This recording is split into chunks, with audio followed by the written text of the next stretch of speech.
Saya tuh rutin dengan namanya sekolah minggu. Oh, sekolah mingguan. Iya, Ya. namanya ibadah, sekolah minggu. Orang tua kita lihat apa hari kita lihat berantem mulu, pukul-pukulan. Ya Allah. Kan kenanya kan ke batin, Bang. Iya, iya. Jadi saya situ juga udah mulai lah namanya merenggangkan dengan agama saya lah istilahnya. Saya tidur di masjid setiap malam. Kayaknya adem banget kalau hidup punya Tuhan ya kan. Buat apa saya gereja? Kalau hati saya masih bengis kayak kalian pada semua. Jadi mingin-mingin, ini semua ya kan. Saya juga sempat disuruh ninggalin apa? Istri saya.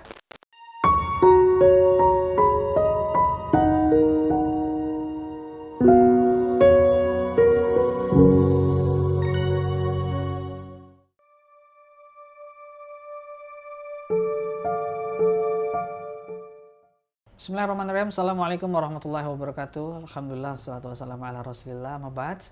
Insyaallah pemirsa Wakaf TV dimanapun Anda berada, kembali lagi nih kita bertemu dan bertatap muka dalam bincang-bincang kita bersama mu'alaf tentunya. Yang berkesempatan kali ini setelah kita libur bersama, puasa bersama dan lebaran bersama, akhirnya kita bisa berjumpa dengan permisa atau sahabat wakaf dimanapun Anda berada. Nah, teman-teman sekalian, sahabat wakaf sekalian, kita alhamdulillah pada saat ini kedatangan tamu yang rumahnya nggak jauh, dekat dari Depok. Beliau namanya Juminton Kurnia atau kita biasa panggil namanya Bang Minton ya. Tadi kita sempat mendengar ceritanya, Masya Allah agak-agak seru ya. Ini patut teman-teman sekalian simak bagaimana kisah selanjutnya. Kita langsung aja nih sapa beliau. Assalamualaikum Bang. Waalaikumsalam. Sehat Bang? Sehat, Bang. Tadi naik kereta ke sini. Iya, Bang. Dari Depok ya? Dari Depok. Rame nggak tuh di kereta tuh? Wah, sepi sih Bang, beda. Sepi. Di kereta. Iya, beda sama waktu lebaran ya. Iya, iya, iya. Nah, Bang Minton nih, Bang Minton kan sebelumnya di agama sebelumnya kan Kristen ya? Kristen Protestan atau? Protestan. Protestan ya? Iya. Nah nih, kita pengen tahu nih Bang, teman-teman sahabat wakaf ini dulunya nih Bang Minton ini di Kristen tuh dulunya seperti apa sih? Apakah dulu tuh jadi anak yang baik, misalkan rajin ke gereja, misalkan ikut pelayanan ini atau pelayanan apa gitu? Seperti apa sih dulunya Bang? Sebelumnya sih saya dulu itu Bang, namanya waktu SD saya kan, saya tuh rutin dengan namanya sekolah minggu. Oh, sekolah mingguan. Iya, namanya ibadah, sekolah minggu. Nah, setiap hari tuh saya rutin sampai saya beranjak dewasa. Tapi semenjak saya masuk ke SMP, di situ saya sudah mulai berkurang. Gara-gara namanya saya dulu hidup saya broken up ya Bang ya. Namanya orang tua sering ya nggak tahu lah berantem mulu di rumah atau bagaimana. Jadi saya tuh di rumah itu kayak masa tertekan. Jadi situ saya kabur lah dari rumah. Oh. Nah, semenjak saya kabur dari rumah itu selama 2 tahun saya kabur dari rumah nggak balik-balik. Di situ saya tidak pernah kenal lagi namanya apa? Kayak gereja, kayak ibadah. Jadi hidup saya tuh udah benar-benar amburadul sih kalau dibilang. SMP tuh? SMP Bang. Berarti sekolahnya putus tuh? Sekolahnya putus di SMP. Ya Allah. Gara-gara ya itulah namanya kita hidup. Siapa sih Bang yang tenang namanya berumah tangga, orang tua kita lihat apa hari kita lihat berantem mulu, pukul-pukulan. Ya Allah. Kan kenanya kan ke batin Bang. Iya, iya. Jadi saya situ juga udah mulai lah namanya merenggangkan dengan agama saya lah istilahnya. Saya hidup di jalan luar lah, jalan orang berdosa kalau dibilang Bang. Tidur di mana? Itu saya sering tidur di masjid. Di masjid? Iya, saya tidur di masjid setiap malam. Oh. Kalau namanya nyari makan, saya parkir, saya cari ngamen, cari uang, ya kan Bang. Selama 3 tahunan juga lah saya begitulah kehidupan lah. Nah, dari situ saya juga pernah ada keluarga juga, pernah ketemu saya nih ngejemput saya buat balik ke rumah. Nyariin ya? Saya nggak mau ya kan. Terus ngajakin ke gereja juga buat ibadah supaya saya bisa lebih tenang. Tapi saya juga tetap nggak mau kekeh. Saya tetap ikut teman saya. Di situlah bergaul-gaul. Nah dari situlah saya punya teman tuh Bang. Ada juga sih satu frekuensi ya. Bandelnya lah kalau dibilang ya. Tapi yang saya salutin sama dia meskipun dia bandel, dia sudah bertobat sekarang. Oh, dulu tuh bandelnya gimana tuh, maksudnya bandel tuh? Mabok-mabokan. Oh, mabok-mabokan. Terus minum-minum apa itu namanya? Obat-obatan. Oh, Ya semuanya lah yang barang haram lah kalau dibilang bang. berurusan sama ini juga, Ah, ah. sama pihak Sama, berwajib. sama polisi sama semuanya lah istilahnya. Oh, ya Allah. Namanya di dunia gitu kita nggak pernah kenal, nggak inget Tuhan lagi bang. Kan gitu. Nah di satu sisi itu saya itu yang bikin merubah saya ini bang. Saya tuh ngeliat teman saya tuh yang dari dia nakal, dia apa semua, sering ditangkap polisi gimana. Tapi dia bisa bertobat bang. Oh, Itu dia yang saya salutin, dia bisa bertobat. Dan emang sih yang saya lihat ini kan, saya kan bukan mendukung dengan agama saya, tapi dia ini kan orang Islam. Tapi saya salut sama dia, dia ibadahnya itu salut bang. Rajin. Ditambah lagi dia sekarang udah berbakti dengan orang tuanya. oh, Setiap apa? Masya Allah. Setiap ada cara kayak ceramah, itu dia ikut. ikut datang pengajian gitu. Ah, saya penasaran dong. Hmm, Kayaknya adem banget kalau hidup punya Tuhan ya kan. iya iya. Sementara hidup saya aja Kristen dibilang enggak, ini dibilang enggak. Sampai saya pernah juga dibilang ateis lu, nggak punya Tuhan lu ya, katanya gitu ya. Ya saya jawab, itu urusan gua, bukan urusan lu kan gitu. Dosa-dosa gua nanggung. Tapi tetep bang, meskipun kita ngomong begitu, tetep itu nanti setiap kita sendiri kita kenanya ke hati, kita pikir, iya juga ya, kita hidup ini kan punya Tuhan. Sementara yang di bumi ini yang diciptakan sama itu harusnya ada penciptanya, Tuhan. Napas dari mana, kehidupan kita dari mana. Terakhir saya cobalah untuk berinteraksi dengan teman saya ini bang. Saya bercerita, bro, gue capek hidup gini mulu bro. Apalagi kehidupan gue dulu kan, lo tau sendiri ceritanya gimana. Lo kira-kira bisa bantu gue nggak untuk biar seperti jadi elu, misalnya yang bisa jadi merumbuang ya sifat-sifat yang jelek dulu lah gitu bang. Bisa aja, tapi emang lo kan orang Kristen. Ya gue juga Kristen, gimana ya bro, bukannya apa, di dalam Kristen itu juga masih banyak yang ganjil bagi gue. Oh gitu. Iya bang. Oh, Maksudnya ganjil itu saya bukan nyepelein, saya nggak ada berpihak di mana ya bang ya. iya iya. Saya ini netralis ya kan. Iya. Saya juga nggak menjalankan agama saya yang dulu ya. Dan ini. Ini keganjilan pribadi lah gitu ya. Ah iyalah, benar keresahan istilahnya. gitu. Saya cerita sama teman saya, kenapa lo emang dengan agama lo yang dulu? Ya nggak aja bro, ya masih maaf kata ya, gue bukan apa ya, kan ini saya lagi cerita sama teman saya nih bang ya. Maaf kata bukan apa ya, Kristen. Sekarang yang gue bingungin orang Kristen ini bro, panggilnya bro lah ya istilahnya. Iya iya. Bro, kan Tuhan Yesus itu kan nabi, ya kan? Istilahnya kan kalau di dalam Alkitab itu Tuhan Yesus itu Nabi Isa. Nah, Nabi Isa ini kenapa di dalam Kristen ini kok jadi Tuhan Yesus itu seperti Tuhan? Padahal mah di atas Tuhan Yesus itu kan masih ada namanya Allah Bapa. Iya. Nah, kalau di dalam Islam, umat Islam manggilnya Allah, ya kan? Nah, kenapa nih yang orang Kristen ini kok jadi Tuhan Yesus ini yaitu Tuhan, bukan Allah kalau dibilang. Nah, terus kedua, Tuhan Yesus mati kan di kain kafan.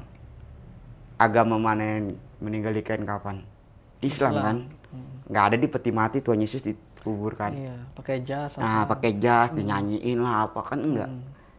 Nah, terus Tuhan Yesus waktu itu kecil disunat nggak? Disunat kan. Nah, agama apa yang menginginkan sunat? Islam.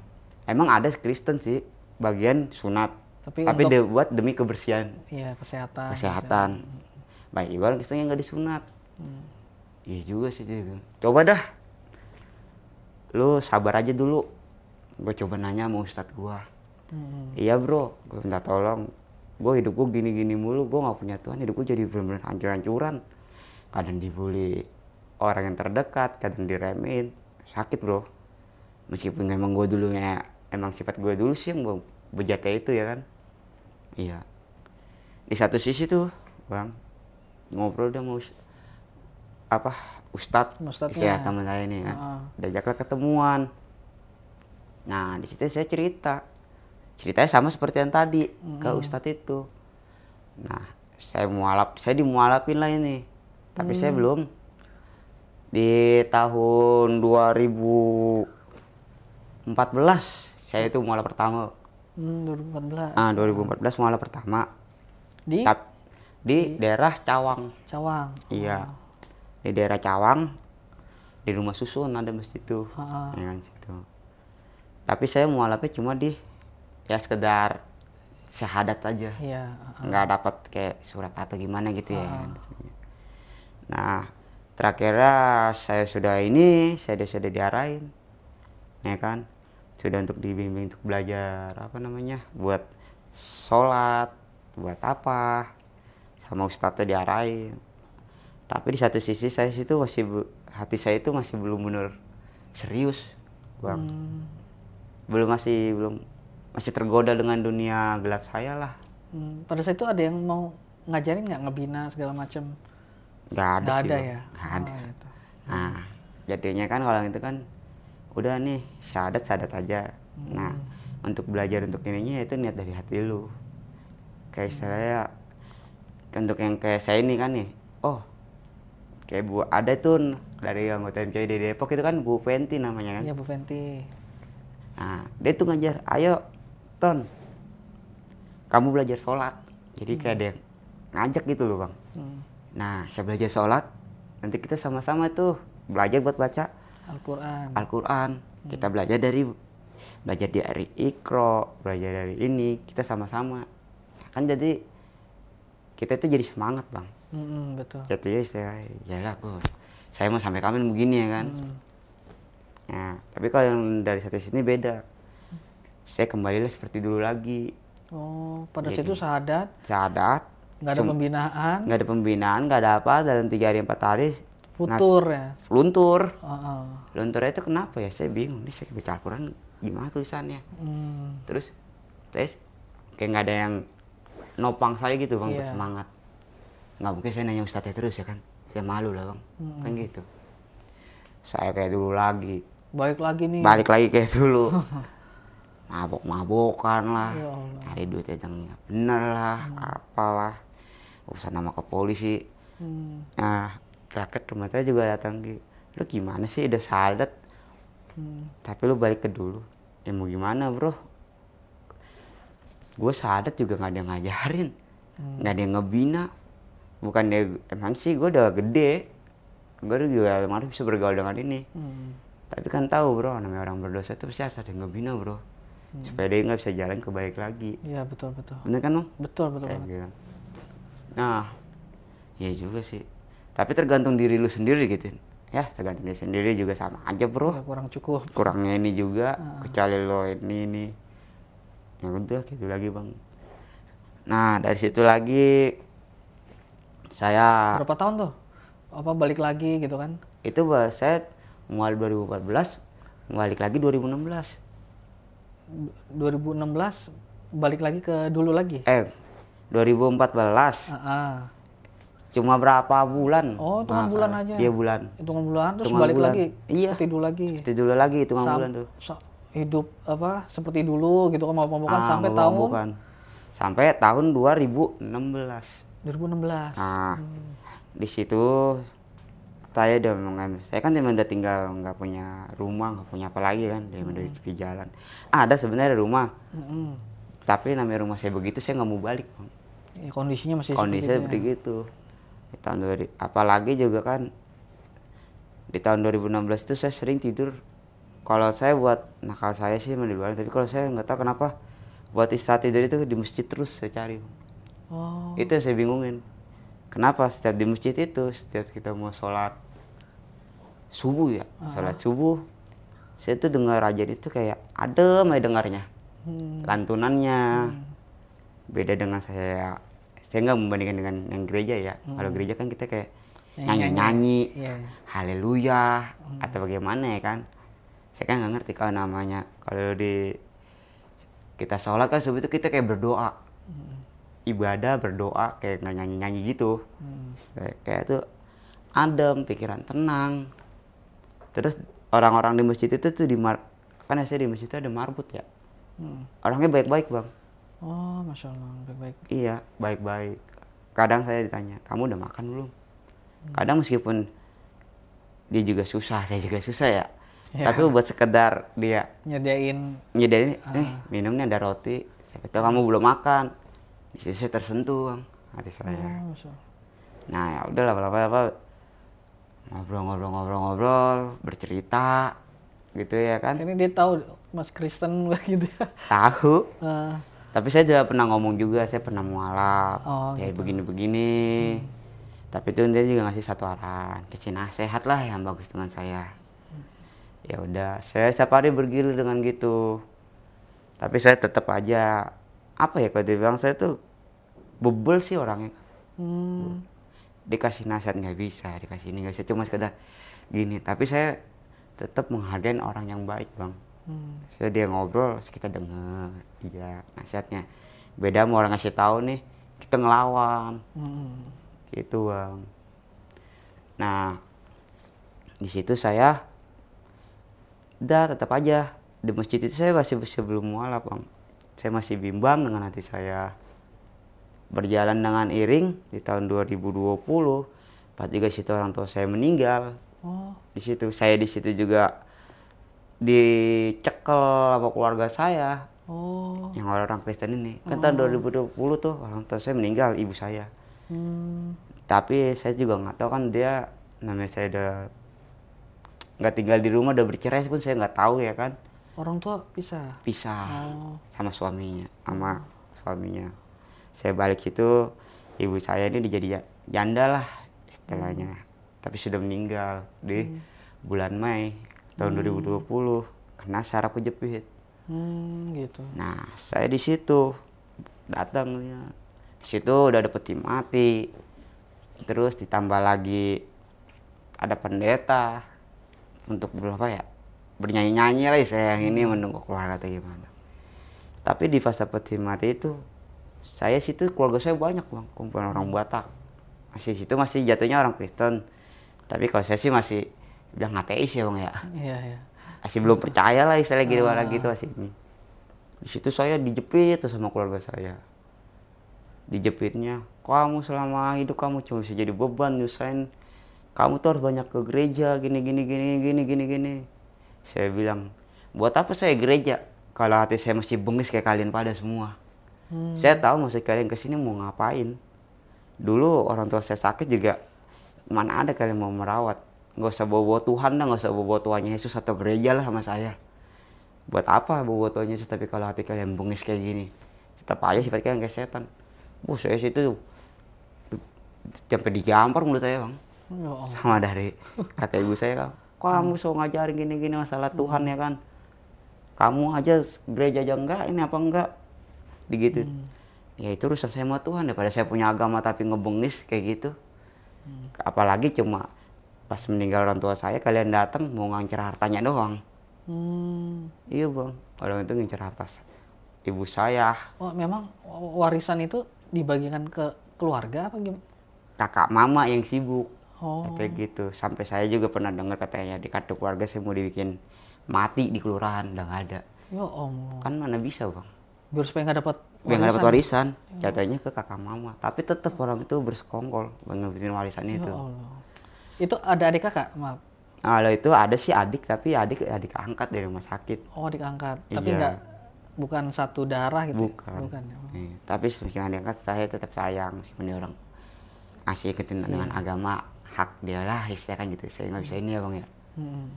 Nah dari situ saya diserang gini, sampai ibu saya meninggal dikubur nih dalam 5 hari. Kan harus cepet-cepet tuh ya bang ya. Iya, betul. Cuman emang kalau dalam saya sih nggak boleh, kita udah meninggal nggak boleh lama-lama ya, kita harus Iya, kubur, betul. kita doain kan biar tenang arwahnya kan bang. Di situ saya kabur, saya diusir tuh dari tempat ibu saya rumah, saya nggak dibolehin tinggal situ. Ya Allah. Saya dipaksa buat tanda tangan apa tuh namanya, saya kan dulu nggak ngerti hukum ya bang ya, tanda tangan kayak apa sih, kayak memindahkan apa sih namanya itu kewarisan gitu bang, jadi Hak. hak gitu kayak ini saya alihkan ke dia, jadi dia Iya. ngurus gitu, apa namanya saya. Surat kuasa gitu. Ya kayak gitu, saya nggak tahu tuh masalah hukum gitu bang. Namanya juga saya tamatan SD, hidup saya juga begitu kan. Terus saya dibuang dari rumah itu, pergi lo jauh-jauh. Nah dari situlah saya kenal dengan istri. Istri dulu kan pernah tinggal, istri tinggal di kontrakan ibu saya. Dia dulu yang dipercaya ibu saya buat mengginikan apa namanya kos-kosan.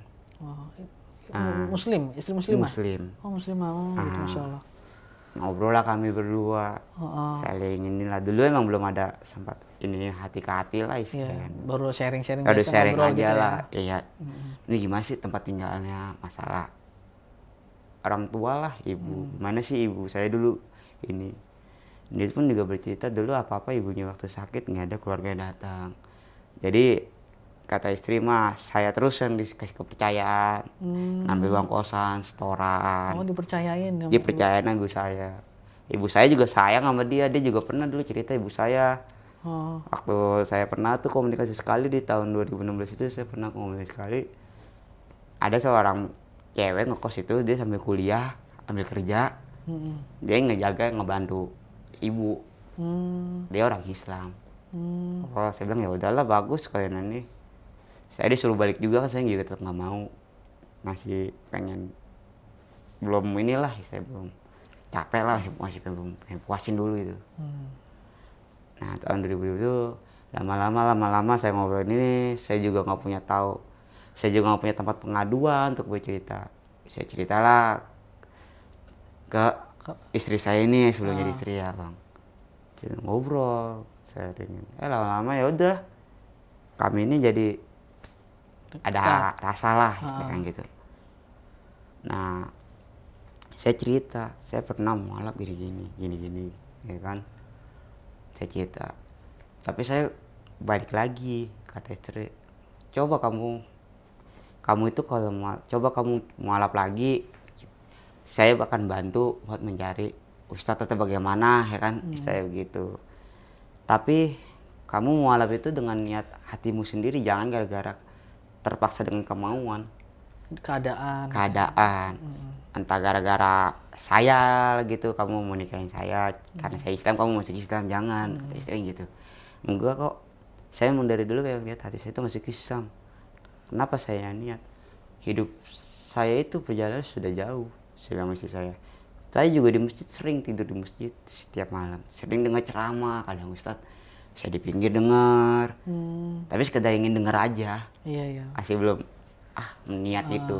Jadi kayak membedakan saya waktu dulu Kristen di sekolah minggu, ibadah pas di gereja, saya dengar lagi dengan ustadz berceramah bagaimana. Ya sekedar menghiburkan adem diri lah, kan gitu. Nah udah, terakhir dibantu istri tuh gini. Nah Pak situ saya mualaf lagi bang, di daerah Cililitan. Iya, saya tinggal di Cililitan. Dulu saya kan kerja di Antaraja. Oh dia itu ya Antaraja. Iya, di Cililitan tuh. Nah Cililitan saya mualaf di situ. Sekalian saya nikah dengan istri saya. Tapi di situ saya mualaf, nikah dengan istri, cuma masih di bawah tangan. Enggak, cuma tidak seadministrasi ya. Iya, nggak dapat buku nikahnya. Gitu bang. Yang penting sah kan ada wali, ada wali, saksi, penghulu, iya. Ada mahar. Ada mahar. Nah, istri saya nikah. Tapi kami nggak punya buku nikah lah, nggak dapat. Nah, di situ saya tetap udah nikah, jalanin meskipun pernikahan kami tidak direstui. Karena saya masih dibilang kafir sama orang tua si perempuan. Oh gitu. Gitu. Saya dikatain kafir, saya nggak direstuin. Tapi istri tetap kekeh sama saya. Karena istri yang ngeliat langsung kan, menyaksikan dan sebagainya. Nah, kalau orang tua dari perempuan kan maunya, gue udah capek nih nyekolahin lu sampai gadein rumah, sampai lu kuliah, kerja, sampai lulusan D3, keringat dengan darah, ya kan. Tapi lu dapetnya cuma orang kafir. saya dibilang kafir. Istilah kafir tuh ya apa ya, emang nyesek juga sih dengarnya kafir ya, padahal niat hati kita itu pengen bener-bener pengen muslim, pengen punya Tuhan. Capek hidup begitu mulu kan gitu bang. Tapi tetap orang tua bilang kafir. Udahlah, saya diemin aja, saya fokus ke istri saya. Dan mempunyai anak pertama aja pun kami tetap mertua tidak mengizinkan apa buat untuk salaman aja, tetap dia nggak mau bung, Pak, nggak usah. Saya nggak nyalaman sama tangan kafir. Saya juga sempat kecewa ya, emang ya sih Islam begini banget sih, tapi saya nggak mungkin lah. Mertua saya itu paham dengan agama Islam. Setiap ngobrol dengan saya itu mas sekedar doang, dia kalau setiap ngobrol sama saya itu selalu membawa agama, selalu bercerita tentang Al-Quran, ayat apa. Tapi tetap salah saya itu, kenapa sih saya selalu dibilang kafir terus kafir, sampai saya bilang saya minta tuntunan dari Bapak untuk mengajarkan saya supaya lebih baik, untuk membina saya. Dia kayak nyepelin apa ya bang, kamu kan bisa cari ustadz yang lain, gitu. Nyesek dong bang, gitu nama mertua sendiri. Tapi ya udahlah, dengan berjalannya kehidupan, saya mikir dengan kehidupan makan istri saya kerja dengan ini dengan itu, saya buat untuk belajar aja juga ya jadi berkurang. Sekarang juga kerjanya ini masih sambrautan. Tapi alhamdulillahnya saya sekarang dengan istri saya itu benar-benar dituntun, diingetin. Beda sama dulu ya bang. Iya. Saya benar-benar sendiri, ya saya mau alap aja nih, tapi nggak ada ngaren, bingung dong. Kayak patung. Gua mau alap tapi nggak ada yang ngarahin. Ya. Kalau sekarang ada yang ngingetin. Ada yang ngingetin. Ini gitu bang. Saya yakin saya belum dapat suratnya resminya. Datang lagi istri, sabar aja, sabar. Yang penting kerja. Coba rutinin sholatnya. Pas itu kan sebelum ke NKI ya bang ya. Tapi tetap istri saya sholat masih bolong-bolong. Masih apa ya, stres lah jatuhnya bang ya. Stres. Karena saya cuma mikir fokus kerja. Anak saya lagi tambah istri itu waktu masih anak pertama, ya kan, biaya lahiran, biaya apa, biaya ini. Jadi otak saya itu nggak mikirin ke ibadah bang. Nah jadi otak saya ini gimana ya dapat duit ya, buat lahiran, buat keperluan, buat ini.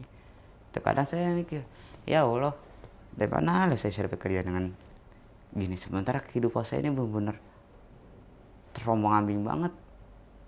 Tambah lagi kan penghasilannya cuma dari saya doang gitu. Masalahnya di rumah sakit kan nggak gede, nggak kecil, ya, belum lagi buat beli baju bayi, buat ini. Di situ saya selama 2 tahun saya itu nggak ada ibadah juga bang. Jadi nikah. Setelah nikah fokus kerja duit, ya kan. Tambah lagi saya dulu hampir goyang juga, ya kan. Tambah lagi juga mengurus apa-apa, ya akte kelahiran anak nggak ada buku nikah. Iya, ya itu kan nggak bisa, bener kan? Masalah itu jadi masalah. Nah, saya benar-benar pusing lah bang mikirin semuanya. Tapi saya nggak mau meninggalkan istri saya, kasihan. Karena seorang suami itu yaitu tanggung jawabnya yaitu menafkahi dan apa satu lagi tuh bang, namanya saya lupa, nafkah batin ya. Ya, nafkah lahir dan batin. Nafkah lahir dan batin. Itu kan sebagai seorang suami. Saya pikir sendiri semuanya. Nah, di situ saya juga bingung. Ditambah anak pertama belum punya akta kelahiran. Itu kan perlu buat sekolah. Tambah lagi udah punya anak kedua. Yang maaf, alhamdulillah aja sih anak kedua emang sih lahirnya prematur. Yang kali ini masih kayak ada gejala di kepalanya kayak peyang gitulah, tapi iya. Inilah nanti bisa ya kalau ada duit bisa lah diginin ya bang kan. Tapi saya dari anak kedua ini di tahun 2000, saya baru sih tahun 2024 di bulan Januari atau Februari saya ke kantor MCI bang. Yang di sini dekat sini. Deket tempat ini. Ketemu Pak Romadi. Pak Romadi. Iya. Nah, Di situ saya cerita lagi nih tentang mualaf saya yang kedua kalinya itu. Nah, sampai Pak Romadi aja pun nasihatin saya dengan apa ya, benar-benar mau nangis lah ngeliat saya sekalian dia berbagi dengan pengalamannya. Kenapa kamu kok dari dulu nggak pernah mau untuk taat untuk ibadah atau bagaimana?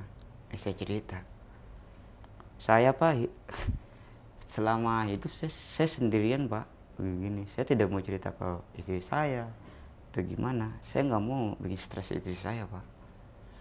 Dan Pak Romadi pun cerita juga tentang masa lalu yang sampai nangis ke saya. Terakhir saya berbagi cerita dengan Pak Romadi, saya bersharing. Terakhir saya baru dipanggil ke ruangan untuk bersyahadat untuk yang ketiga kalinya. 3 kalinya. Nah, ketiga kalinya. Dan Pak Romadi berpesan, semoga yang ketiga kali ini kamu benar-benar serius ya. Masalah apapun di dunia, ingat Allah. Sholat, Allah itu pasti akan bantu. Kita pun juga, bukannya apa kata Pak Romadi yang saya ingat, kita meskipun mualaf pasti ada juga cobaan. Gak mungkin kita mualaf nih kita nggak ada cobaan, nggak ada. Nggak ada. Pasti ada cobaan yang mungkin bisa lebih berat, mungkin bisa lebih ini. Nah itulah yang dicoba dikasih Allah itu, kita semuanya bisa menjalaninya, bisa ini. Nah saya habis siap itu saya mualaf, divideoin. Nah siap itu barulah saya ada namanya sertifikat untuk mengurus data saya, untuk bisa nginin apa namanya ya, data saya lah, mengganti KTP atau semuanya. Dan nanti kan buat nikah nanti juga saya perlu itu. Ya udah dari situ saya Bang bener-bener udah saya tinggalin yang dulu itu semua. Saya juga tentang ini belajar apa namanya ya, untuk serius. Nah dari Pak Romadi tahun 2024 ini kan Bang, ini 2025. 2025. Bukan 2024, maaf ya Bang ya. 2025 ya kan, pas bulan Januari tuh ketemulah Bu Pentin. Nah, dialah yang membimbing saya Bang. Membimbing untuk ayo ikut yuk. Di sini kita ada pembinaan buat belajar sholat, buat ini semuanya. Nah, saya juga cerita Bu Pentin tuh tentang mualaf saya. Dia juga sempat ngasih bingung ya. Kok mualaf 3 kali? Yang kayak saya pernah cerita sama Abang, saya juga pernah dibully teman saya. Kayak saya mempermainin agama, kayak saya apa namanya ngeremehin agama, pengkhianat tadi bilang katanya. Kayak saya bilang sama teman saya, itu urusan saya sama Allah, kita nggak ada yang tahu. Emang diri lu udah benar? Saya bilang, gue bener dong, kayak gitu. Kalau lu sebelum mau itu, sebelum lu meyakinkan keyakinan lu tuh lu harus yakin dulu, harus pelajarin. Manusia itu nggak ada yang sama bro, saya bilang gitu Bang. Tapi tetap dia ngebully saya Bang. Ya udah saya diem aja. Kasih istri udah diemin aja, blokir. Dia juga cerita ke Bu Pentin juga begitu. Kata Bu Pentin juga udah diemin aja. Udah kamu belajar sholat sekarang. Sama yang ngajarin anaknya Bu Pentin. Bu Pentin itu kan dari yang MCI juga ya, orang MCI dia yang Bu Retno. Saya gitu. Dia ngajarin saya. Yang gak pernah peduli omongan orang. Tetap semangat. Ingat kamu udah punya anak 2. Allah akan dengar kalau kamu benar sungguh-sungguh meminta kepada Dia. Apalagi kamu menjalaninnya dengan rutin. Ya Bu. Dan disitulah saya belajar sholat lagi. Saya dituntun. Nah, setiap saya ini ada malam minggu kan ada untuk belajar para mualaf. Di situ saya belajar. Rutin saya belajar. Bukan saya belajar ya. Saya juga di rumah pas balik dari sana. Saya jam 12 kan nggak bisa tidur tuh. Mungkin karena hobi begadang ya Bang. Saya baca panduan buat sholat kan tuh dapat tuh dari Pak Romadin. Dari Bu Pentin juga dikasih juga Al-Quran. Dapat sajadah, dapat sarung. Setiap jam 12 istri saya tidur, anak saya tidur, saya situ belajar Bang. Meskipun saya masih belajar menggerakkan sholat lah. Saya pertama ya Bang. Saya mah terserah orang mau bilang saya apa atau gimana. Yang penting hati saya tulus. Saya ingin meminta kepada Allah dengan mengajarkan saya dengan yang sungguh-sungguh. Saya sudah yakin ini pilihan saya, agama saya Islam. Saya ingin belajar semuanya. Setiap jam 12 malam saya belajar terus. Belajar tuntunan sholat, belajar baca Iqra. Meski kalau menurut saya sebagai orang yang Islam yang udah dari kecil mungkin ketawa nggak saya bang ya. Ketawanya apa? Ini kan pekerjaan pelajaran anak-anak. Kayak gitu. Tapi kan namanya kita mau hal atau gimana kan, mau anak-anak mau apa. Yang penting hati kita serius. Yang penting hati kita ikhlas. Istilahnya ya itu urusan sama Allah lah. Kalau manusia, dengar omongan manusia nggak ada bisa-bisa. Kadang kita ketemu manusia yang selalu merasa dirinya benar, nggak ngeliat keburukannya. Ya udah kita diam aja bang. Terserah dia mau menghina saya. Yang penting mas saya ingat anak saya, keluarga saya. Meskipun cobaan saya banyak dari mertua, dari apa. Saya ingin buktikan gitu loh bang. Sama mertua saya tuh bisa. Meskipun saya dapat bantuan dari istri saya doang ya. Mungkin saya akan mencari lingkungan yang circle-nya dengan agamanya kuat. Kayak kita pernah bilang sama abang lah, berkumpulnya di teman yang circle orang baik lah. Iya. Nah, di situ saya baca Iqra, diajarin istri ini. Bisa nanti saya dilatih tuh cara gerak sholat saya, diajarin istri, wudhu. Alhamdulillah saya sampai ini udah bisa. Tapi yang baca Al-Quran ini saya masih penuh belajar bang. Perlu waktu. Dan kita kalau baca Al-Quran Iqra misalkan, kalaupun salah juga insya Allah berpahala. Iya. Karena kan kita kesungguhannya pengen belajar dan bisa gitu, bukan main-main gitu. Iya. Insya Allah sih, kan satu huruf juga pahalanya kan banyak gitu. Orang yang ngajarin juga kan dapat pahala juga. Iya, dia ngajarin. Abang gak usah malu. Abang gak usah dengar omongan orang. Abang belajar sholat. Ngapain kalau dengar orang mah gak ada habisnya bang. Saya juga belajar gitu. Kita sama-sama belajar. Bukannya saya pinter agama ya kan dibilang gitu. Sama yang kata yang ngajarin. Abang ini namanya siapa? Saya lupa ya. Ada 2 orang tuh. Pokoknya baik abang ini yang ngajarin nih. Saya baik. Sabar. Ya? Sabar deh kayak. Namanya para mualaf. Kayak masih pertama. Saya juga bukan orang benar. Kita sama-sama belajar. Yang penting pesan abang itu udah. Abang semangat belajar. Jangan dengar omongan orang. Abang kan ada pedoman tuh belajar pelan-pelan. Anggaplah abang ke sekolah di rumah, minta bantuan istri buat nemenin. Gak usah dengar omongan orang, gak ada habisnya. Orang mah ya begitu. Iya. Gitu bang. Nah pada saat itu Bang Minton ini sempat ini nggak dihubungi sama keluarga yang lama nih, mungkin baru-baru ini untuk balik lagi dapat iming-iming, diiming-imingin kayak gitu-gitu tuh? Di 2021 dicariin. Oh gitu. Iya. Dicariinnya itu ya saya diiming-iminginnya itu masalah harta warisan bang. Oh masalah harta lagi. Harta lagi. Nah. Suruh tanda tangan lagi. Iya suruh tanda tangan. Istilahnya kan ada tuh bang tuh dengan mungkin kuasa apa ya bang ya. Mungkin kita yang bikin kuasa nih. Tetap aja kan ada tuh bang tuh yang detail. Misalnya orang suruh datang. KTP-nya mana? Nah, orang tuanya punya KTP saya bang. Cuma taunya kan tanda tangan. Kan tanda tangan bisa palsu dong. Iya. Kan gitu bang. Karena nggak ada KTP saya, entah fotokopi. Lah di situ orang itu masih berunjuk buat hubungi saya, mencari saya. Nah, dan orang itu pun tahu saya di situ pernah mualaf juga. Tahu, tapi orang itu nggak mikirin ke mualaf saya. Jadi pegangnya ke harta. Harta ya, supaya hartanya bisa diambil. Iya, gitu. jadi diiming-imingin. Ya udah sekarang gini aja nih. Ini kan ada adik. Jadi adik saya lah bantalannya buat peluru orang itu bang. Ini kan ada adik butuh sekolah buat masa depan semua. Saya bilang, ya udah ambil aja saya bilang. Ya kan, buat adik aja semua buat sekolah buat sini kan. Ngapain saya ikut repot? Ternyata nggak bisa. Peraturan bank kan ketat bang. Nih kan semuanya. Jadi iming-imingin nih lagi. Ya udah gini aja kamu. Biar nggak berbeli tetap bagaimana? Kamu ikut dengan kami aja. Kita urus bareng-bareng. Nanti penghasilannya kita bagi 2. Ini satu posisi ini saya mau dijebak bang. Saya udah punya feeling tuh nggak enak. Karena kenapa? Di saat saya balik waktu ke melihat ibu saya meninggal, saya minta data atau apa, orang ini beralasan nggak ada. Cuma sekedar ngasih buku rekening BRI, BCA, Mandiri. Ternyata yang gedenya ini udah diumpetin. Kayak uang deposito di BRI, surat rumah yang ada di bank. Di bank BRI itu semua surat rumah, emas, apa.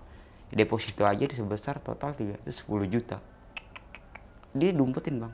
Yang cuma tunjukin saya Bank BCA, buku BCA, Mandiri. Yang kosong-kosong. Yang emang ada duitnya, tapi kecil gitu loh. Kayak di BCA kan 30 juta, di Mandiri 7 juta. Ditambah lagi di BRI itu 45 juta. Ya itu, tapi itu semua nggak ada masuk ke tangan saya. Ya Allah. Diinin sama orang itu.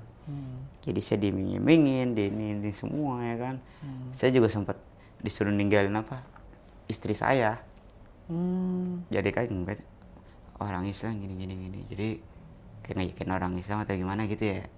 Apalagi dengan kas suku. Itu kan suku Sunda. Jadi bikinnya suku Sunda. Tapi saya tetap itu hak saya sendiri. Itu terserah saya mau dia mau gimana gimana. Pilihan sendiri. Itu pilihan saya sendiri, saya tetap mencintai dia main apa adanya. Meskipun resikonya saya mau ditinggalin ke depan nanti, itu urusan saya. Jadi orang ini menghasut buat ngejakin istri saya biar saya pisah, biar saya balik lagi ke seperti dulu. Tapi nggak mungkin, Bang. Ya begitu, saya terakhir saya udah pilih gak enak, tapi saya terpengaruh juga, namanya saya nggak ngerti hukum ya, Bang. Sampai dibawa saudara saya, orang Polda, orang Polres tuh, rame-rame buat ngurus. Saya sedih dong. Iya, sedih sih. Keluarga dari ibu, yang udah saya anggap paman, saya anggap bibi, saya anggap matua lah kalau nggak sebataknya, mau angkat lah gitu ya, kayak mau. Dia oke lah, saya percaya nih dengan ini, saya bantu nih ke Bank BRI nih semua nih, letakkan sistem. Nah udah dapet lah nih uang semua nih. Nah saya minta jatah saya dong. Saya minta jatah kan, ya nggak apa-apa lah, besar adik. Seenggaknya saya buat ada simpannya buat kehidupan saya. Oke, saya masukkan istri saya, anak saya. Ya udah, ntar uangnya saya bawa dulu. Udah di tas tuh duit, tas sama koper, sama emas, sama semuanya, ya kan, Bang. Saya percayalah di situ, Bang. Nah di saat dia orang tua balik, di saat saya hubungin lagi besok ke depannya, ini udah agak susah, Bang. Alasan gitu ya, banyak alasan. Saya orang ini udah gak datang lagi ke tempat saya, entah nanya apa gimana kan. Bagaimana dengan pembagiannya? Oh ya nanti ya, saya masih di luar, saya masih ini, saya masih itu, ya kan. Kayak saya tunggu, nggak datang. Nah berlalu-lalu hari ya begitu aja, Bang. Ujung-ujungnya saya ke rumahnya, datang tuh ke daerah Jakarta Kota, Pademangan. Di Pademangan saya datang, nggak dibukain pagar sama sekali, Bang. Dikunci pintu. Di situ saya sudah nggak punya uang sama sekali. Di situ saya nahan haus, nahan lapar, dengan berharap uang itulah gitu. Tapi dengan begitu caranya saya benar-benar sakit hati lah, nggak dibuka sama sekali, Bang. Dan disitulah keluarga saya memblokir nomor saya, ngebuang saya, benar-benar ngebuang. Tambah lagi saya kan kena udah masuk Islam juga kan dengan orang itu, jadi saya benar-benar dibuang. Udah apalagi, saya cuma dapat capeknya doang sih. Iya, memang sedih. Ya memang kalau secara hukum Islam ya, yang saya ketahui memang tidak dapat sebenarnya, tidak dapat. Kalaupun memang dia akan larinya ke hukum, ada kompilasi hukum Islam itu, memang orang tua non muslim tidak bisa mewarisi anak yang sudah muslim. Begitupun sebaliknya, kita muslim ini nggak bisa mewariskan anak kita apabila ada anak yang non muslim gitu kan. Memang ini nggak bisa nih gitu. Dan sistem di Indonesia juga ada mengadopsi itu juga, kompilasi hukum Islam. Jadi dia mengacu kepada itu. Kalaupun nanti mereka serius untuk mempertahankan pakai pengacara dan bla bla bla, kemungkinan nggak bisa juga gitu. Makanya mungkin hikmahnya ya, Bang Minton, Allah ini pengen Bang Minton ini mungkin nggak mengharapkan ke situ. cari yang lain yang insya Allah lebih berkah dan sebagainya, walaupun rasa-rasanya Bang Minton punya hak gitu karena kan orang tua sendiri dan sebagainya gitu. Mungkin Allah pengen cari jalan yang lain yang baik lah gitu. Nah kemudian setelah itu tuh udahlah pasrah aja lah gitu ya. Ya udah pasrah aja. Saya kan sebenarnya saya sudah pasrah Bang, tapi orang ini terus. Oh masih ini? Enggak, saya kan sebelum kejadian itu kan saya udah sempat pasrah, nggak mau bantu. Nggak mau bantu awalnya ya? Iya, karena saya udah tahu niat orang itu benar-benar jahat sama saya. Tapi orang ini berusaha terus nih. Baik-baikin. Baik-baikin saya. Nah, di situ saya sebenarnya nggak meminta hak saya sih sebenarnya, maaf ya Bang kalau ini. Cuman ngerasa nggak enak digangguin terus gitu ya? Ya enggak, saya mikir hidup saya lagi begini ya kan, masa ya orang itu nggak nolong, nggak ngasih saya sebagian. Kan kayak saya bilang tadi kan Bang, nggak apa-apa lah buat adik lah itu semuanya kan, saya kan saya masih diingat lah buat ngebantu keluarga. Ada anak, ada istri, buat seberapa ada orang tuh ikhlas. Itu loh Bang. Saya jadi nggak terlalu minta hak, karena kenapa? Kalau nggak ada saya, bukan saya ini ya, orang itu nggak bakal bisa mencairkan uang itu semua. Iya. Belum lagi yang di notaris harus ada saya buat tanda tangan, belum lagi ke pengadilan, bikin hak asuh, apalah bla bla bla. Iya betul. Nah, ya udah, saya juga bilang sama keluarga saya nggak menginginkan itu semua, tapi ingat saya gitu. Saya ada keluarga, ada istri, anak. Seberapa kali yang kasih saya bersyukur. Nah tapi sama sekali saya nggak dikasih. Ya gitu kan saya mengharap Bang. Saya sudah membuang waktu saya sudah, mending saya nemenin dia dikasih duitnya buat makan, buat kamu, buat anak saya. Enggak, saya nyari lagi malamnya, keluar ngamen, entah apa, nyari duit buat ngasih makan, beli susu, gitu Bang. Ya seolah-olah ya udah, saya sampai di sana, saya dikucik gitu bener-bener nyesek, sakit hati, kecewa, campur aduk Bang. Iya, dengarnya juga nyesek banget sih. Ya udah terakhir, nah udahlah, gitu aja. Tapi saya percaya, saya berdoa, ya Allah. Balas. Ya Allah, saya yakin kok pasti dari hal ini ada hikmahnya yang kau berikan kepada saya. Pasti ada balasannya buat orang itu. Namanya hidup itu pasti ada karma. Pasti orang akan mempertanggungjawabkan apa yang dilakukan. Yang kau dilakukannya. Karena saya juga dulu kan saya juga merasakan juga apa saya berbuat jahat kepada orang, pasti saya kena batunya, kena saya rasakan. Maka saya yakin karma itu pasti ada dalam kehidupan. Apa yang kita perbuat pasti ada balasannya. Meskipun bukan dari kita Bang. Gitu. Ya alhamdulillah ya, sekarang juga Bang Minton juga sudah ketemu komunitas yang bagus ya, dari teman-teman Walaf Center, juga ngaji dan lain-lain. Insya Allah ini saya melihat, mungkin teman-teman sahabat wakaf juga ngelihat ini turning point ya, titik awal nih. Insya Allah nih Bang Minton nanti akan ketemu jalannya untuk menuju kebahagiaan ini. Amin. Apalagi kan punya anak gitu kan, ya Allah, anak masih kecil-kecil. Ini Bang Minton masih percaya ini ada rezekinya nih dia nih. Asik. Tinggal nih Bang Minton nih kuatkan hati, teguhkan hati, istiqomah, rajin beribadah, rajin doa, sholat, pasti Allah akan kasih jalan di situ. Insya Allah sih. Kadang dari kadang kitanya tuh bisa menjadi penyebab penghalangnya tuh rezeki ini anak nggak datang gitu kan. Karena kan kita yang bekerja. Bener, gitu kan. Kita yang berusaha. Makanya Bang Minton masih kuat juga, apalagi ada istri minta bantu kuatin istri kayak gitu. Kita doa gitu. Nah, kan tadi kan kita dengar ya Bang Minton kan tentang masalah ketuhanan ya. Konsep ketuhanan di Kristen itu tidak meyakinkan Bang Minton ini bahwa Tuhan Yesus adalah Tuhan dan sebagainya. Kemudian Islam lah yang di pikiran Bang Minton ini sebagai agama yang benar. Allah adalah Tuhan, itu adalah fitrahnya satu gitu kan, yang patut disembah gitu. Nah setelah menjalani ini, bagaimana perasaannya nih Bang Minton? Saya menjalankan dalam sholat pertama kali dah pas bisa gitu tuh. Apa ya? Adem campur sedih sih. Campur kayak gimana gitu ya. Kayak mau nangis tapi malu gitu loh laki. Laki-laki saya nangis. Tapi kayak adem aja gitu. Dan kita sholat gitu kayak mendengar imam di depan itu dengan membaca ayat Al-Fatihah atau sesuatu apa ya, kayak adem ya gitu bang. Beda dengan saya yang kayak dulu. Bukan saya membandingkan dengan agama saya dulu ya, saya tidak menjelekkan. Ya beda aja.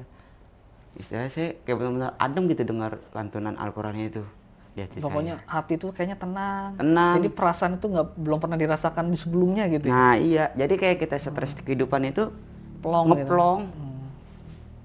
Nah udah kayak adem ya udah seperti itu. Tapi entah kenapa pada kita keluar mulai lagi lah pikirannya kembali. Iya. Tuh. Tapi ya itu yang satu kuncinya, pada saat saya sholat di masjid dengan imam dengan lantunan Al-Quran atau bagaimana, kayaknya adem, stres itu hilang lah, beban itu sementara lah misalkan Iya, gitu. iya makanya itu bang, kayaknya Sedih. sama deh kita semua nih para ayah, para suami ini, memang ketika ibadah itu kita stress release ya, Iya. kita kontemplasi menenangkan diri, kemudian keluar dari rumah ibadah, dari masjid ya, kita memang fokus sebagai seorang bapak gitu kan, Iya. kita cari uang kemana nih gitu Nah kan. iya benar. Yang penting kita punya modal tenang, hati tenang, pikiran jernih, tinggal bekerja lah cari uang yang halal. Iya. Makanya kan sekarang apa jaga parkir Iya parkir. di Depok ya? Saya satu itu market tuh ada 3 lahan. Oh 3 lahan. Iya. Tapi mendapati lahan parkir ini kan kita tahu lah bang. Iya Pasti iya. ada lah ini bandit-banditnya. Heeh. Kadang saya nih kalau dari pagi sampai sore nih parkir di daerah Depok dekat Gudang Lajada, Simpang Depok. Simpang Depok. Nah nanti kalau udah agak jam 6 sore nih, saya pergi ke Cililitan, itu PLN. Oh. Daerah PLN dekat Kelurahan Keramat Jati itu saya rasa PLN. Nah itu di situ sampai jam 11. Nanti dari jam 12 sampai jam 5 pagi. Nah di situ saya punya lahan juga di daerah Polsek Ciracas, Kamseko. Itu nggak tidur itu? Nggak tidur terus melek bang. Ya Allah. Paling nanti saya ngambil tidurnya itu dari jam 5 saya udah pulang ke Depok lagi. Jam 6. Nah jam 9 tuh saya udah bangun. Parkir lagi. Ya gitu aja dulu. Itu kalau boleh tahu berapa sekali satu lahan aja? Kalau buat satu lahan terkadang sih tergantung ya namanya kita nggak bisa prediksi ya bang parkir ya. Memang fluktuatif ya, naik turun gitu ya. Terkadang kita kalau yang dari Depok ini simpang nih dari jam 9 sampai jam 4 lah. Itu kita gonta-ganti ya. Kayak teman juga kan Ganti sip ya. Saya kalau saya kumpul-kumpul itu kadang 50.000, 60.000 itu dari Depok ya Pak ya. Nah, nanti dari Cililitan kadang kita dari jam 6 start tuh sampai jam 11 malam tuh. Kadang 35.000. 35.000. Iya, kita berdiri. Ya Itu udah paling ini ya. Kalau spesifiknya kita kadang nggak bawa uang, kadang bawa 20.000, 10.000 dari PLN. Itu makan, belum mau makan ya. Kita Nahan lapar. puasa. Demi anak bang. Nah, dari Kamseko juga yang jam 12 malam sampai jam 5. Ya bang, tahun dia lah jam 12 malam sampai jam 5. Mobil mana sih mau kita parkirin? Ngadepinnya. Kayak gitu. Tapi karena demi anak ya udah sabar. Mungkin mobil yang lewat. Ini buat demi susu, udah beli pampers. Tambah lagi kita punya anak 2 bang. 50.000 sasih itu kurang kalau istilahnya. Sangat kurang. Nah, sangat kurang. Saya ngerasa. pasti paham kan? Iya. Tapi kita ya udahlah bersyukur sama ya Allah, berarti ini rezeki saya. Meskipun saya harus muter otak lagi untuk ininya. Besoknya mikirin besok. Sedih sih jadi seorang ayah. Ya gimana? Tapi kita saya juga mau pengennya kerja. Saya kerja di Shopee. Ada kadang nggak ada. Kadang gajinya nggak jelas, dipotong di mana. Kebanyakan libur. Kebanyakan juga membutuhkan karyawannya dikit, namanya kita dewe ya bang kan, saya kayak gitu. Bantuan lah, bukan kerja tetap. Iya. Nah gitu bang. Kalau saya kerja juga, hari-hari saya dari mana makan? Iya. Istri saya nggak kerja. Iya. Sementara kita kerja kayak Shopee 2 minggu sekali. Kayak kita butuh harian bang buat makan. Iya. Udah. Gitu. Jadi cuman kan gini ya, saya mikirnya tuh matematika Allah. Insya Allah Bang Minton jangan khawatir lah. Itu kan Bang Minton kan matematika manusia ya. Itu kita nggak bisa berpikir gitu kan.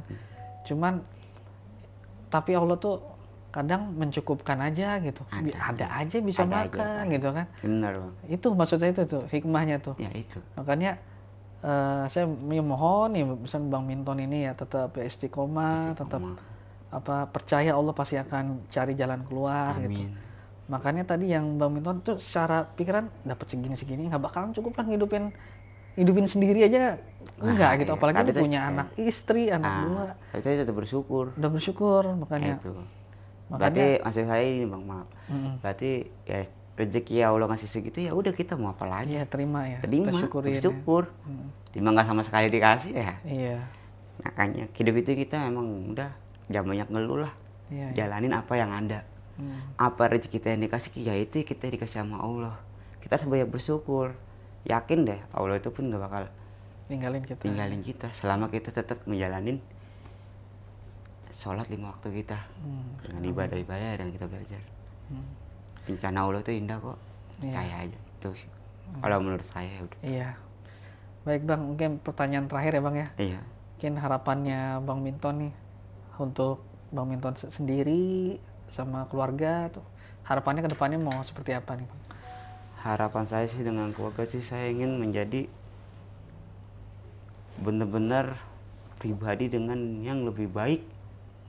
Dan saya ingin membuktikan tuh kepada orang-orang yang menganggap saya kayak dibilang pengkhianat atau apa ya istilahnya sampai saya dibilang kafir sama ya nggak usah saya sebut lah Bang. Iya. Saya ingin membuktikan saya itu benar-benar tulus dari hati saya itu bisa. Saya itu nggak seperti yang kalian omongin.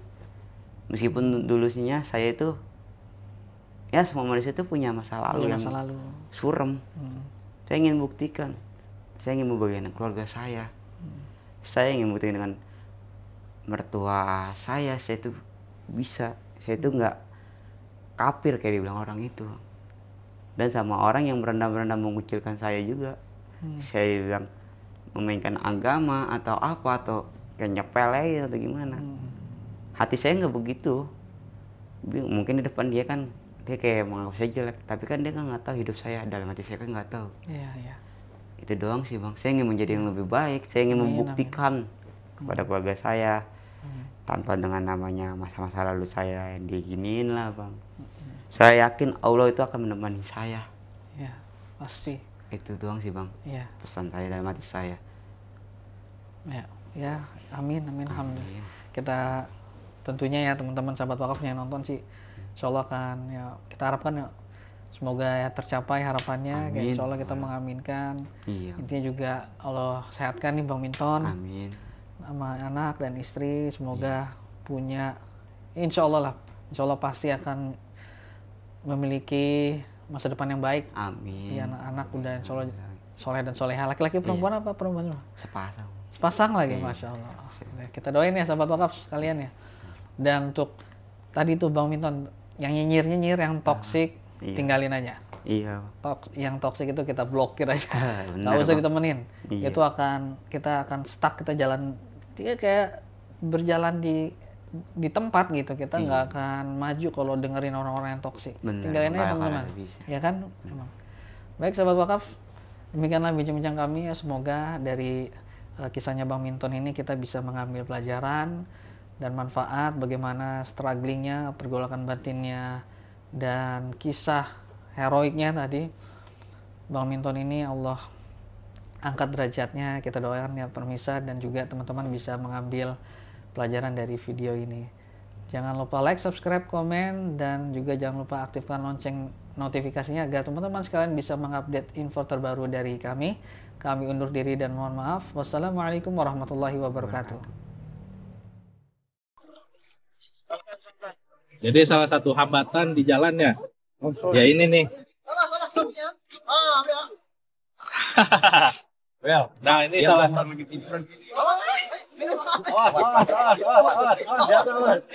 Hampir aja nih kawan kita jatuh ke sungai. Jadi memang salah satu hambatan kita itu kalau masuk ke pedalaman ya seperti ini salah satunya. Belum lagi kayu-kayu itu pada muncul dari dasar sungai. Jadi memang perlu kehati-hatian dan tingkat risikonya juga tinggi, besar ya.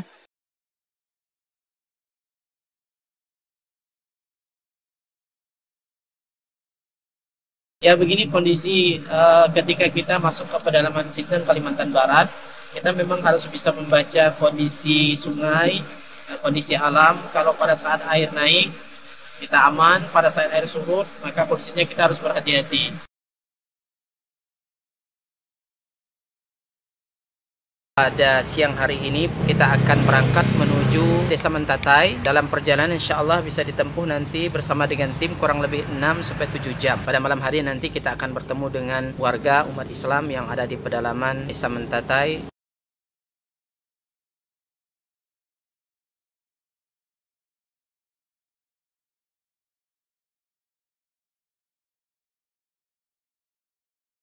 Alhamdulillah sudah kurang lebih 600 mu'alaf yang masuk Islam dengan asbab dakwah ini. Dan tentunya ini tidak hanya sebatas mereka memeluk Islam, tetapi masih banyak PR-PR yang harus kita selesaikan. Dalam hal ini kami membina mereka membutuhkan Al-Quran untuk kita sampaikan kepada mereka yang menjadi sarana mereka dekat dengan Allah Subhanahu wa Ta'ala.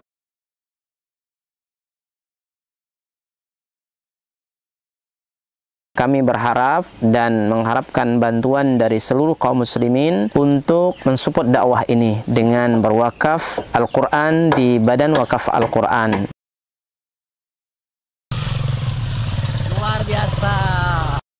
Kaum muslimin yang dicintai oleh Allah Subhanahu wa Ta'ala, perlu kita ketahui bahwa pondok ini sangat dibutuhkan karena memang di sini sangat minim akan bahkan mungkin bukan lagi dikatakan minim, memang tidak ada lembaga semacam pondok pesantren yang berdiri di Desa Nangat Tempunak ini. Yang kedua adalah kerusakan akidah. Ya, jadi di sini jika tidak ada pesantren ini rusaknya luar biasa. Apalagi memang pemurtatan sangat kuat di Desa Nangat Tempunak ini. Jadi memang misionaris itu masuk kemari itu dengan materi yang kuat, ya, dengan iming-iming yang kuat. Dengan adanya pondok pesantren ini mengkader anak-anak para mu'alaf, ya, dari suku Dayak yang berasal dari pedalaman, ini sangat mudah. Jika mereka sudah belajar agama, kemudian mereka sudah paham dengan agama dan mereka sudah hafal Quran, mereka akan kita kembalikan ke kampung-kampung mereka.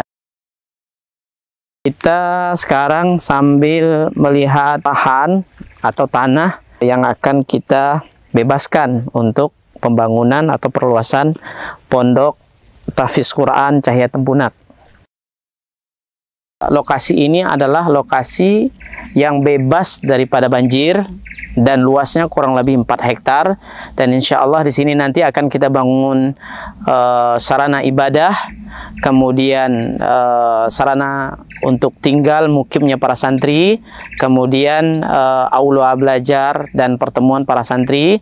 Dengan demikian ini akan membantu dakwah dan memaksimalkan dakwah di pelosok pedalaman Sintang, Kalimantan Barat. Kami mengajak kepada seluruh kaum muslimin untuk mensupport, membantu dakwah ini dengan menyiapkan donasi dan wakaf terbaik melalui Badan Wakaf Al-Quran, dan semoga apa yang kita korbankan di jalan Allah Subhanahu wa Ta'ala, harta kita, lelahnya kita, semua akan Allah berikan ganti dengan ganti yang lebih baik, kemudian diberikan balasan dengan balasan yang terbaik. Dan kami mendoakan semoga antum semua dijaga oleh Allah Subhanahu wa Ta'ala dari seluruh musibah baik dunia maupun akhirat. Barakallahu fikum. Assalamualaikum warahmatullahi wabarakatuh.